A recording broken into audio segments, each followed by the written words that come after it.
प्यारे दोस्तों, education bridge में आपका स्वागत है। आज हम देखेंगे SAS समरूपता प्रमेय।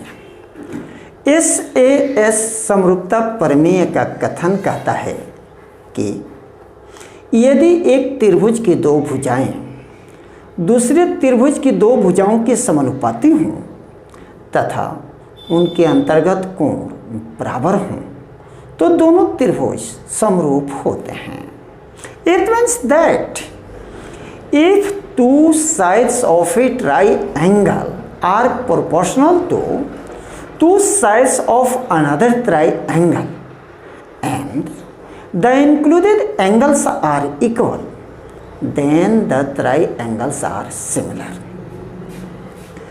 तो यहाँ प्रमेय के कथन में दिया हुआ है कि दो त्रिभुज ABC और DEF ऐसे हैं कि त्रिभुज ABC की भुजाएं AB और AC त्रिभुज DEF की भुजाओं D और DF के क्रमशः समानुपाती हैं तथा कोण A कोण D के बराबर है। Means angle A is equal to angle D। तो अगर AB और AC त्रिभुज DEF की भुजाओं DE और DF के समानुपाती हैं और उनके अंतर्गत कोण, तो अंतर्गत कोण का मतलब हुआ कि अगर दो भुजाएं AB और AC लिए गए हैं तो इन दोनों भुजाओं से बना हुआ कोण यानी इन दोनों भुजाओं के बीच का कोण, और इस त्रिभुज में भुजाओं D और DF से बना हुआ कोण। अंतर्गत कोण का मतलब समझ गए होंगे कि यदि एक त्रिभुज की दो भुजाएं दूसरे त्रिभुज की दो भुजाओं के समानुपाती हों तथा उनके अंतर्गत कोण समान हो तो यहाँ AB और AC भुजाएं क्रमशः D और DF भुजाओं के समानुपाती हैं तो AB और AC के अंतर्गत कोण A है और यहाँ D और DF का अंतर्गत कोण D है। तो हमें साबित करना है कि त्रिभुज ABC और त्रिभुज DEF समरूप होंगे। विशेष प्रतिज्ञा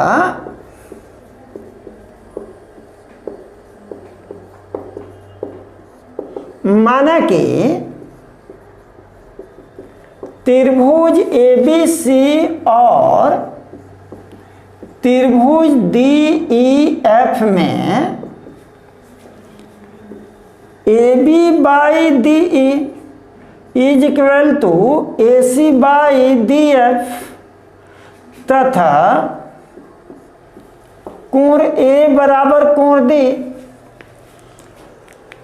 यानी this by this is equal to this by this and this angle is equal to this angle.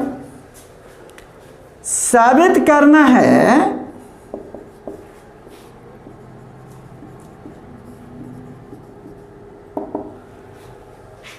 त्रिभुज ABC समरूप होगा त्रिभुज DEF के।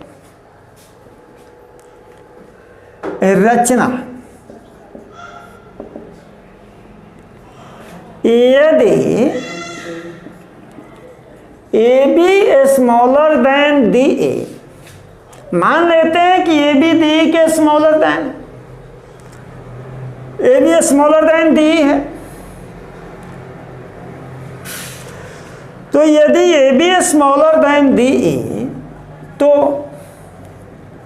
DE और DF पर क्रमशः P और Q बिंदुएं इस प्रकार लिया कि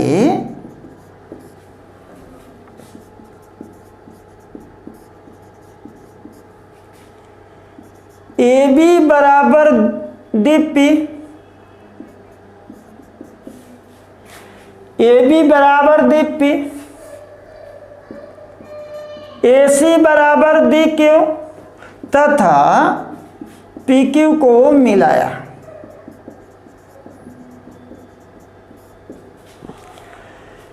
यहां हम मान के चलते हैं कि त्रिभुज ए बी सी की भुजा ए बी त्रिभुज डी ई एफ की भुजा डी से स्मॉलर है, और ऐसे में हम त्रिभुज डी ई एफ में भुजा डी पर बिंदु पी और भुजा डी एफ पर बिंदु क्यू इस तरह से लेते हैं कि ए बी डी के बराबर हो जाए और ए सी डी क्यू के बराबर हो जाए, और पी क्यू को मिलाया। इसके बाद हम देखते हैं प्रमाण।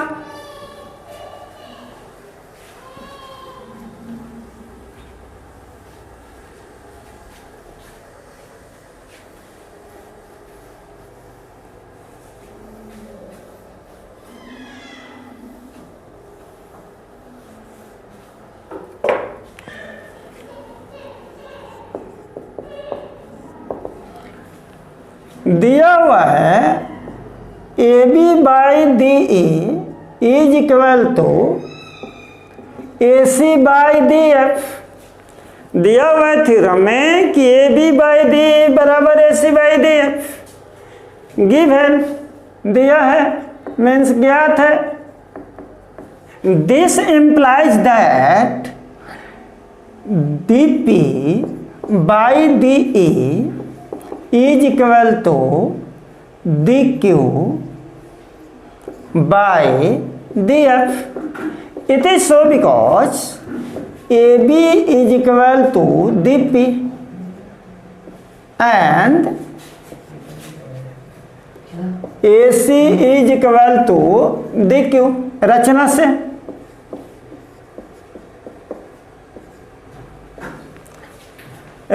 में हमने ए बी बराबर डी पी लिया था, ए सी बराबर डी क्यू लिया था।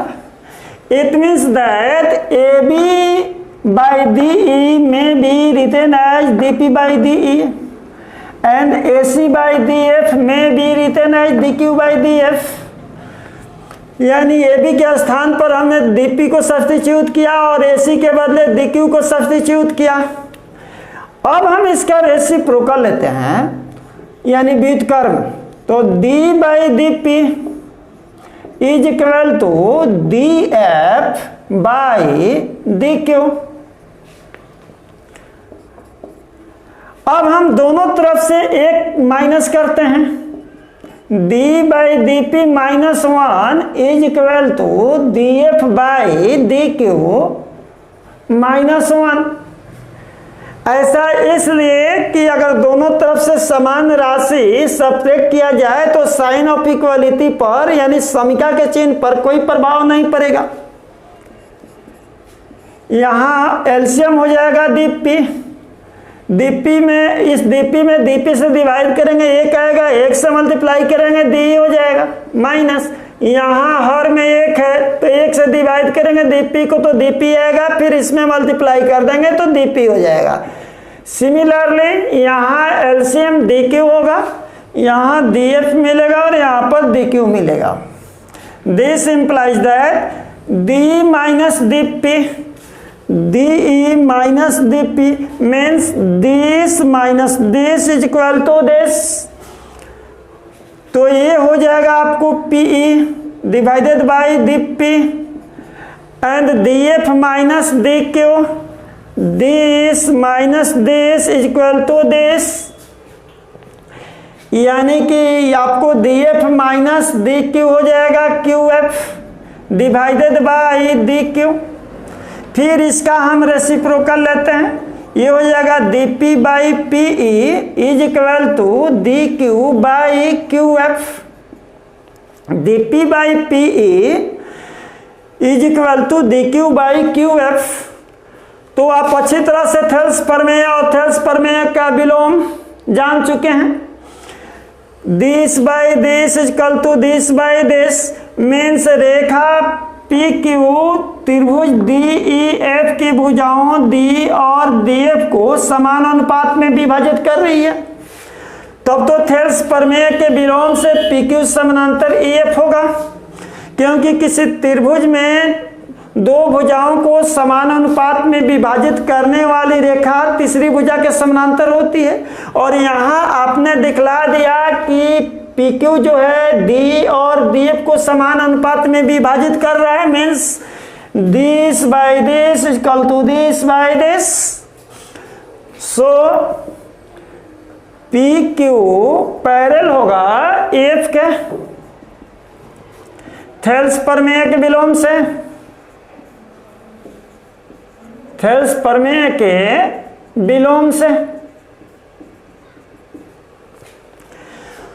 तो PQ EF के समानांतर हो गया, तो इसका मतलब यह हुआ कि यह जो एंगल है इसके बराबर होगा और यह जो एंगल होगा इसके बराबर होगा संगत कोण अभिगृहित से, क्योंकि जब दोनों रेखाएं समानांतर हैं और तिर्यक रेखा दी प्रतिच्छेद कर रही है तो संगत कोणों के युग्म समान होंगे।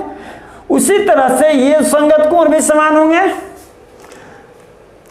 इसलिए कोण P बराबर होगा कोण E के संगत कोण।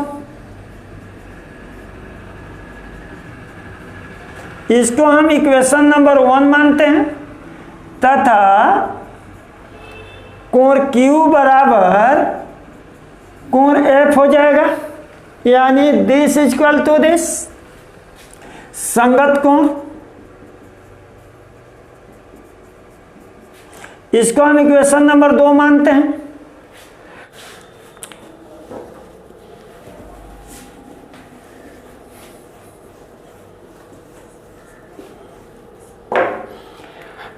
अब त्रिभुज ABC और त्रिभुज DPQ में, त्रिभुज ABC और त्रिभुज DPQ में AB बराबर है DP के रचना से और कोण A बराबर कोण D ज्ञात है, AC बराबर है DQ के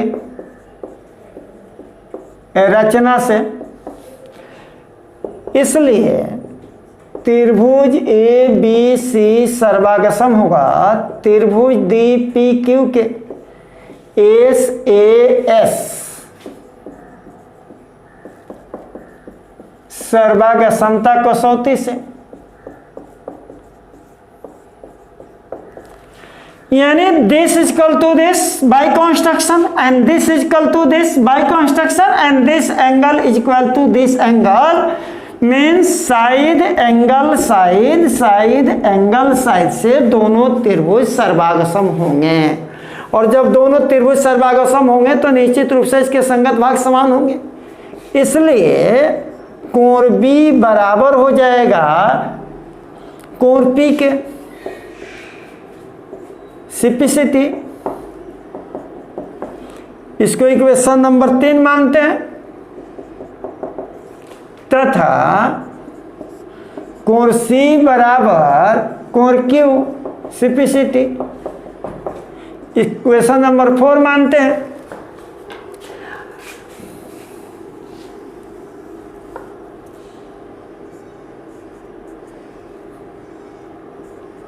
तो इक्वेशन नंबर 1 में हमने साबित किया था कोण P बराबर कोण E। तो समीकरण 1 और 3 से देखें तो कोण P कोण E के बराबर है और यहाँ कोण P कोण B के बराबर है।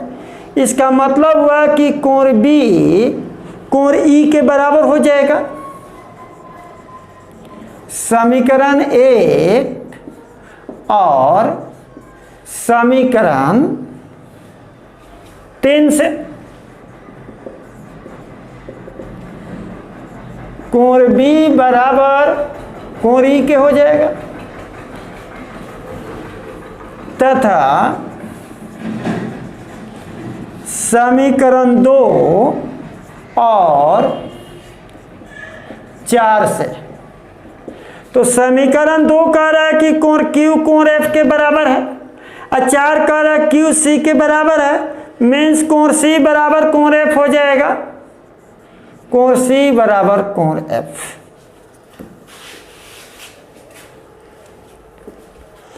इस तरह से हमने दिखा दिया कि कोण बी कोण ए के बराबर है और कोण सी कोण एफ के बराबर है। मीन्स त्रिभुज एबीसी और त्रिभुज डीईएफ समान कोणिक हैं, और जब दोनों त्रिभुज समान कोणिक हैं तो एंगल एंगल एंगल समरूपता प्रमेय से दोनों त्रिभुज समरूप होंगे। अतः त्रिभुज ए बी सी और त्रिभुज डी ई एफ में कोण ए बराबर कोण डी ज्ञात है, कोण ए बराबर कोण डी, कोण बी बराबर कोण ई साबित हो चुका है, साबित हो चुका है, और कोण सी बराबर कोण एफ यह भी साबित हो चुका है।